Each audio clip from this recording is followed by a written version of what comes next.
یہ بات درست ہے، اس کو ہمیں کھلے دل سے قبول کرنا چاہیے کہ ہم مسلمان ہونے کے باوجود ان قدروں کو اختیار نہ کر سکے جو ہمارے آقا نے ہمیں دی. اکبر الہآبادی نے کہا تھا مس پہ ہے اپنی نظر اور سیم ان کے ہاتھ میں. ہم تو تانبے پہ نظر جمائے ہوئے ہیں اور چاندی وہ لوگ لے گئے.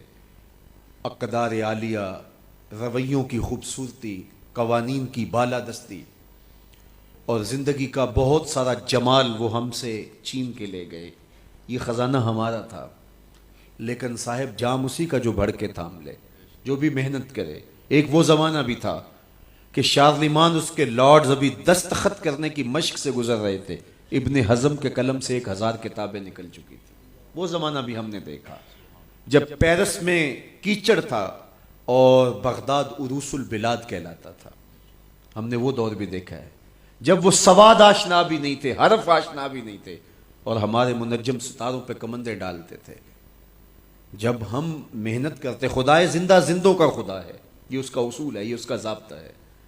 لیکن جب ہم جو ہیں وہ پیچھے آ گئے تو انہوں نے آگے بڑھ کر جام تھام لیا. یہ بات میں ضرور کہوں گا، خیر کی قدریں جہاں بھی ہیں، کسی کفر کے معاشرے میں بھی ہیں، لیکن وہ پھوٹتی میرے حضور کے قدموں سے ہی ہیں.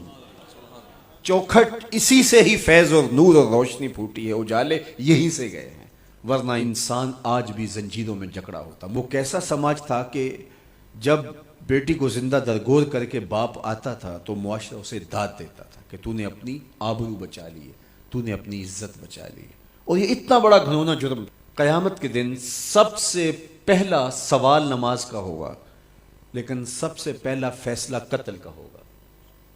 دوسرے لفظوں میں یوں کہہ لیجئے، حقوق اللہ میں سب سے پہلے نماز کا سوال ہوگا، اور حقوق العباد میں سب سے پہلا فیصلہ جو ہے وہ قتل کا ہوگا.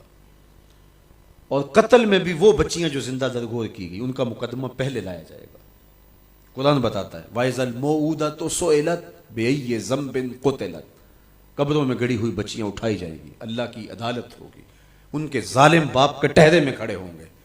اللہ ان بچیوں سے پوچھے گا بِأَيِّ ذَنبٍ قُتِلَتْ، تمہیں قتل کیوں کیا گیا؟ اب ان بچیوں کو تو پتہ ہی نہیں ہمیں کیوں قتل کیا گیا. ابھی آنکھ کھلنے نہیں پائی تھی کہ بند کر لی گئی، زبان بولنے نہیں پائی تھی کہ نوچ لی گئی، زندگی کا پھول ابھی کھلا ہی نہیں تھا کہ مرجھا گیا.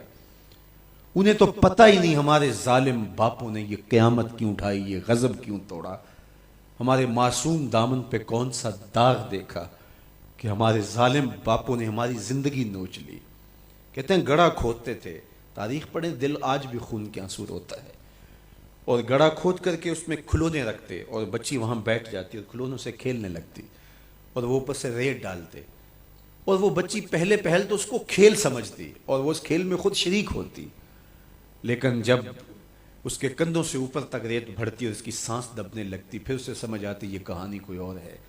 پھر وہ معصوم اور ننھے ہاتھ جوڑ کے اپنے باپ سے زندگی کی بھیک مانگتی، لیکن ظالم سفاک باپ ریت ڈالتا اور یوں اس کی سسکیاں، اس کی آہیں، اس کی چیخیں، اس کے آنسو اس ریت میں دب جاتے.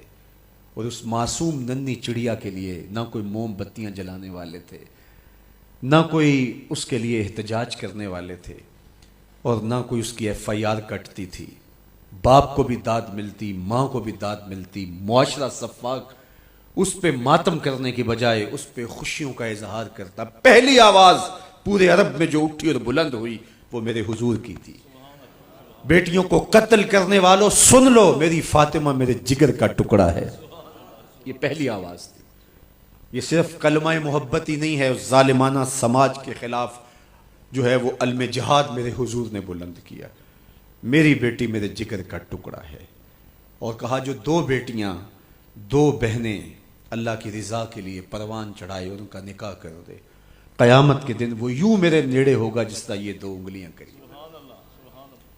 یہ جب میرے حضور نے فرمایا، مجمع سے ایک شخص کھڑا ہو گیا. حضور کیا جس کی دو بیٹیاں نہیں ہیں اس کو یہ اعزاز نہیں ملے گا؟ کسی بیچارے کی دو بیٹیاں نہ ہو، ایک بیٹی ہو، تو کیا اس کو یہ اعزاز نہیں ملے گا کہ وہ آپ کا ساتھ پائے؟ حضور نے فرمایا اسے بھی ملے گا. لیکن میں آپ کو دعوت فکر دیتا ہوں کہ اس سوال کے پیچھے کی کیفیت دیکھیے. اس کی ایک بیٹی تھی، کہاں بیٹیاں زندہ درگور ہو رہی ہیں اور کہاں ایک بیٹی والا کہتا ہے کاش کہ میری بھی 2 بیٹی۔ یہ تھا لایا ہوا میرے حضور کا نظام۔ بیٹیوں والے فخر کرنے لگے کہ ہماری بیٹیاں، یہ ہماری بخشش کی ضمانت ہوگی، 2 بیٹیوں کا نکاح کر لو، بخشش کی ضمانت۔